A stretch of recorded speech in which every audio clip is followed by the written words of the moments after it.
Hello students, Mrs. Veena, Associate Professor in Chemistry, Shrimati Narmada Devi Bihani, government PG college Nohar, district Hanumangarh. Alkadienes BSc part first में alkadienes के chapter के अंतर्गत आज हम पढ़ेंगे कन्फॉर्मेशंस ऑफ 1,3-ब्यूटाडाइन, यानी कन्फॉर्मेशनल स्टीरियो आइसोमेरिज्म पाया जाता है 1,3-ब्यूटाडाइन में, उसके बारे में पढ़ेंगे।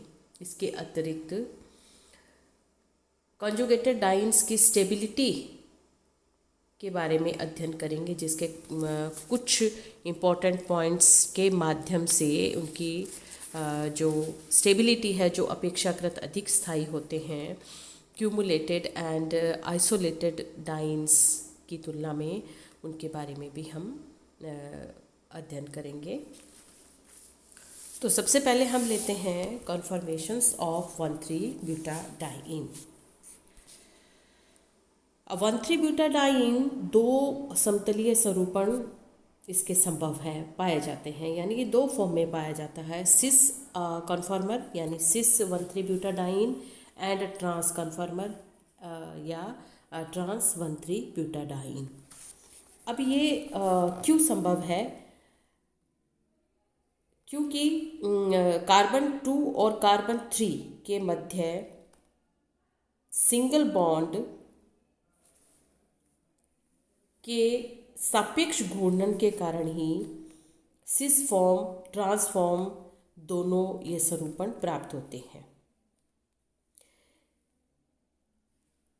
मतलब एक फॉर्म दूसरे फॉर्म में अंतर परिवर्तित होती रहती हैं, और जैसा कि मैंने आपको बताया, इसका मुख्य कारण है carbon number 2 and carbon number 3 के मध्य उपस्थित एकल बॉन्ड, जिसमें फ्री रोटेशन पॉसिबल होता है, और इसके कारण ये दो फॉर्म बनते हैं। अब अगर इन दो फॉर्म की स्टेबिलिटी की अगर हम बात करते हैं, यानी सिस फॉर्म एस यहाँ लिखा हुआ है, एस समपक्ष स्वरूपण एंड एस विपक्ष स्वरूपण, एस फॉर सिंगल बॉन्ड। अगर दोनों के स्थायी कौन सा अधिक प्रबल स्थायी है और कौन सा कम स्थायी है, तो इसका ट्रांस स्वरूपण अधिक स्थायी होता है, वह प्रबल होता है इसके सिस कन्फॉर्मर से। तो इस प्रकार से ये निष्कर्ष निकलता है कि 1,3-ब्यूटाडाइन मुख्य रूप से ट्रांस कन्फॉर्मेशनल आइसोमर के रूप में ही अधिक अस्तित्व में रहता है। नेक्स्ट जो पॉइंट आता है या जो टॉपिक आता है, वो है स्टेबिलिटी ऑफ कॉन्जुगेटेड डाइन्स। बहुत ही इम्पोर्टेंट टॉपिक है ये। कॉन्जुगेटेड डाइन्स अपने संगत एल्कीन्स से अधिक स्थायी होती हैं। इसके अतिरिक्त अपने संगत आइसोलेटेड डाइन्स की अपेक्षा भी अधिक स्थायी होती हैं। और अगर इनके स्थायित्व की अगर हम बात करते हैं, तो 3 पॉइंट के माध्यम से इनके स्टेबिलिटी को समझाया जाता है। ये 3 पॉइंट हैं। पहला है हीट ऑफ हाइड्रोजिनेशन, हाइड्रोजनीकरण ऊष्मा। सेकंड है स्ट्रेंथनिंग ऑफ सिग्मा बॉन्ड की सामर्थ्य। और थर्ड है डीलोकेलाइजेशन ऑफ पाई इलेक्ट्रॉन्स। अब इन तीनों पॉइंट को हम एक एक लेकर और उसके बारे में हम यहाँ चर्चा करेंगे, और इसके जो फेवर में इसके जो पॉइंट्स हैं उनके बारे में हम यहाँ डिस्कस करेंगे। सबसे पहले हम लेते हैं हीट ऑफ हाइड्रोजिनेशन, हाइड्रोजनीकरण की ऊष्मा। एल्किनों का हाइड्रोजनीकरण करने पर और जो ऊष्मा का मान है वो उनकी संरचनाओं पर निर्भर करता है।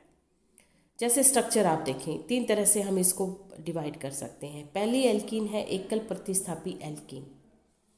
इसकी हाइड्रोजनीकरण ऊष्मा का मान है 30 किलो कैलोरी पर मोल, माइनस साइन क्योंकि ये हाइड्रोजनीकरण की ऊष्मा रिलीज होती है।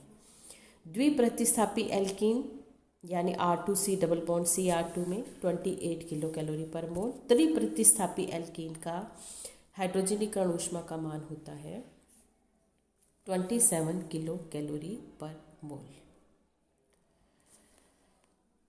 अब अगर 1,3-ब्यूटाडाइन जिसमें कि दो डबल बॉन्ड उपस्थित होते हैं, तो यदि हम 1 ब्यूटीन का हाइड्रोजनीकरण करते हैं तो 1N-ब्यूटेन प्राप्त होता है और हीट ऑफ हाइड्रोजनेशन की वैल्यू रहती है 30.3 किलो कैलोरी प्रति मोल।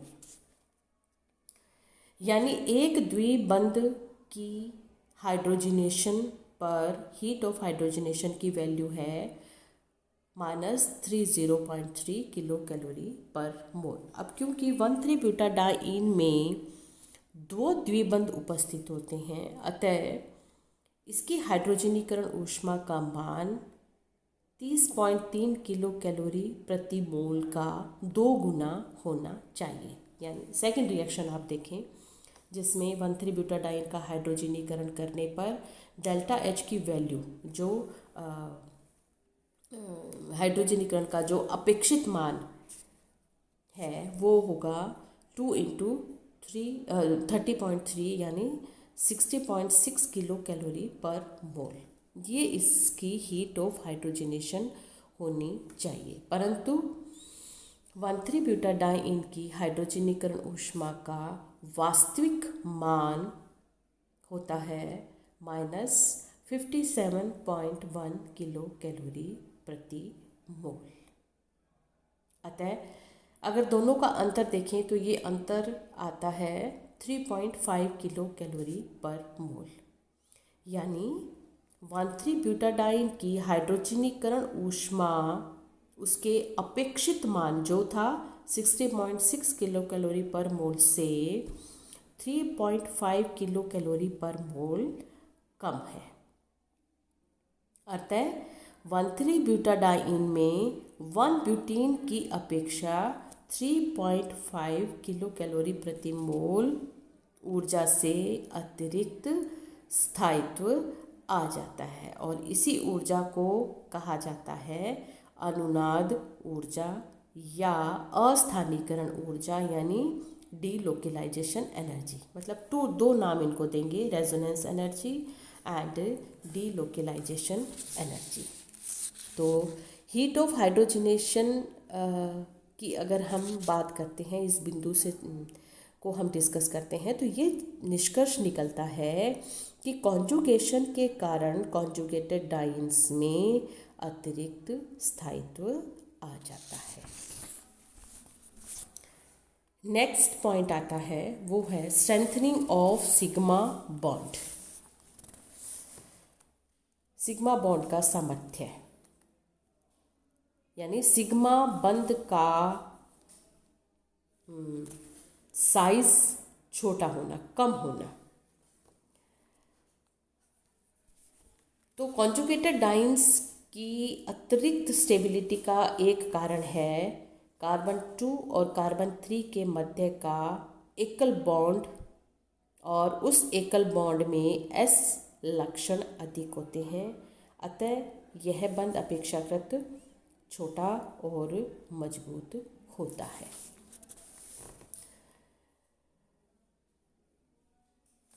अब इस स्ट्रक्चर को आप देखें, ये एक आइसोलेटेड डाइन है जिसमें दो डबल बॉन्ड के बीच में एक दो सिंगल बॉन्ड है। अब ये जो सिंगल बॉन्ड है ये sp2 sp3 अतिव्यापन से बना एकल बंध है, जबकि सेकंड जो देख रहे हो वो है 1,3-ब्यूटाडाइन। इसका जो सिंगल बॉन्ड है ये बनता है sp2 sp2 अतिव्यापन के परिणाम स्वरूप। यानी कॉन्जुगेटेड डाइन्स में कार्बन 2 और कार्बन 3 के बीच का एकल बंध sp2 अतिव्यापन के परिणाम स्वरूप बनता है, जबकि आइसोलेटेड डाइन्स में यह sp2 अतिव्यापन से बनता है। और अगर एल्केन्स की बात करते हैं तो उनमें एकल बंध sp3 अतिव्यापन के परिणाम स्वरूप प्राप्त होता है। अब अगर इन तीनों संक्रमण अवस्थाओं की अगर हम तुलना करें तो sp2 संकरित कक्षकों में sp3 संकरित कक्षकों की अपेक्षा s कक्षक के लक्षण अधिक होंगे। इस कारण sp2 कक्षक के इलेक्ट्रॉन्स नाभिक के अधिक समीप होते हैं। बंध लंबाई बंध इलेक्ट्रॉनों की नाभिक से समीपता पर निर्भर करती है। मैं पुनः रिपीट करती हूँ ये बात कि बंध लंबाई बॉन्डेड इलेक्ट्रॉन्स की न्यूक्लियस से कितनी नज़दीक है, कितनी समीप है, इस बात पर निर्भर करता है बंध लंबाई का मान। अतः sp2 संकरित कक्षकों में s लक्षण वाले कक्षक सिग्मा बंध अधिक s लक्षण वाले कक्षक सिग्मा बंध बनाते हैं। अतः बंध छोटा व मजबूत होता है और अपेक्षाकृत छोटा होने के कारण ही यह अधिक स्थायी भी हो जाता है। यानी 1,3 बीटा डाइईन का सिग्मा बॉन्ड अधिक मजबूत होता है, अतः अपेक्षाकृत अधिक स्थायी भी होता है। अतः कॉन्जुगेटेड डाइन्स में अतिरिक्त स्थायित्व का कारण यह भी है कि इसमें s लक्षणों वाले कक्षक कार्बन कार्बन एकल बंध बनाते हैं। यानी अधिक s लक्षणों वाले कक्षक कार्बन कार्बन एकल बंध बनाते हैं। यानी ये एकल बंध आप यहाँ देख रहे हैं अपनी शीट पर sp2 समाक्ष अतिव्यापन के परिणाम स्वरूप बनता है, जिसमें अधिक s कैरेक्टर का समावेश होता है। नेक्स्ट जो पॉइंट आता है वो है डीलोकेलाइजेशन ऑफ पाई इलेक्ट्रॉन्स। अब कॉन्जुगेटेड डाइन्स, हम यहाँ 1,3 ब्यूटाडाइन की बात कर रहे हैं, उसमें 2 मॉलिक्यूलर ऑर्बिटल्स के 4 पाई इलेक्ट्रॉन्स केवल 2 कार्बन परमाणुओं पर ही सीमित नहीं रहते हैं, बल्कि दोनों पाई आणविक कक्षकों के परस्पर अतिव्यापन से चतुष्केंद्रीय आणविक कक्षक बनता है, जो कि चारों कार्बन परमाणुओं को घेरे रहता है। इस प्रकार कॉन्जुगेटेड डाइन्स में 4 पाई इलेक्ट्रॉन्स चारों कार्बन परमाणुओं पर डीलोकेलाइज्ड हो जाते हैं। और परिणाम स्वरूप पाई इलेक्ट्रॉन्स के डीलोकेलाइजेशन से सिस्टम की कुल ऊर्जा कम हो जाती है, क्योंकि डीलोकेलाइजेशन बॉन्ड में पाई इलेक्ट्रॉन के लोकेलाइज्ड बॉन्ड की अपेक्षा घूमने को अधिक स्वतंत्र होते हैं। तो यहाँ आप देखें इस स्ट्रक्चर में 4 सेंटर्ड पाई मॉलिक्यूलर कक्षक, यानी C1 C2 के जो पाई इलेक्ट्रॉन्स का लेटरल ओवरलैपिंग होता है, तो C2 और C3 के मध्य भी यह लेटरल ओवरलैपिंग की संभावना बनी रहती है। उसी प्रकार से C3 और C4 के मध्य जो पाई पी कक्षकों का अतिव्यापन होता है, पाई बॉन्ड बनता है, तो C3 कार्बन का C2 कार्बन के पी कक्षक के साथ अतिव्यापन की भी संभावना बनी रहती है। इस प्रकार से एक 4 सेंटर्ड पाई मॉलिक्यूलर ऑर्बिटल बन जाता है, जिसके कारण 1,3-ब्यूटाडाइन का स्थायित्व अपेक्षाकृत अधिक हो जाता है।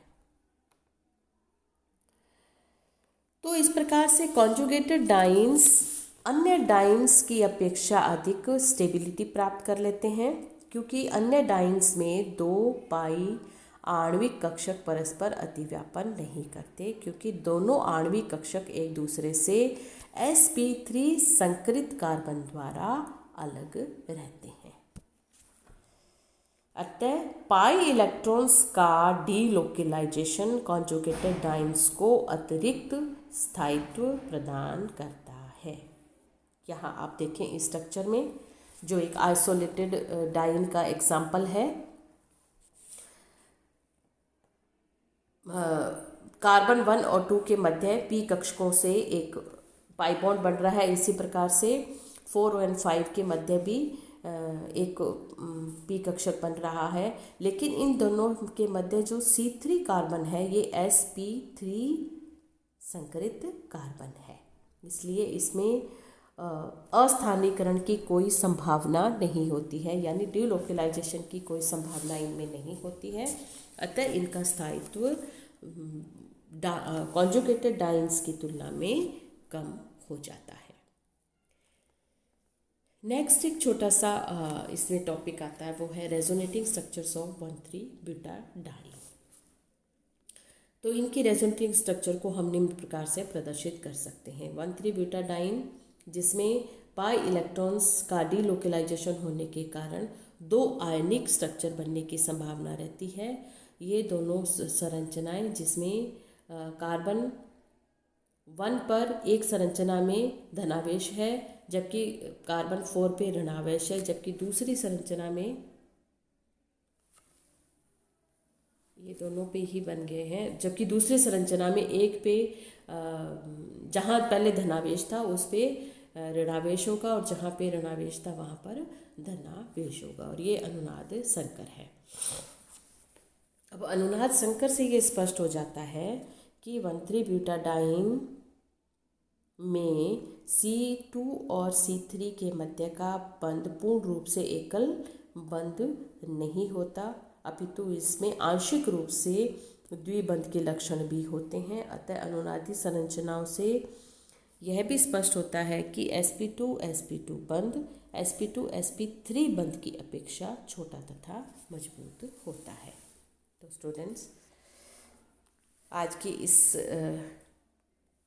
क्लास में हमने एल्काडाइंस में विशेष रूप से 1,3-ब्यूटाडाइन की कुछ इम्पॉर्टेंट टॉपिक्स, एक कन्फॉर्मेशनल स्टीरियोआइसोमेरिज्म के साथ साथ उनकी स्टेबिलिटी के बारे में भी हमने चर्चा की। Thank you so much.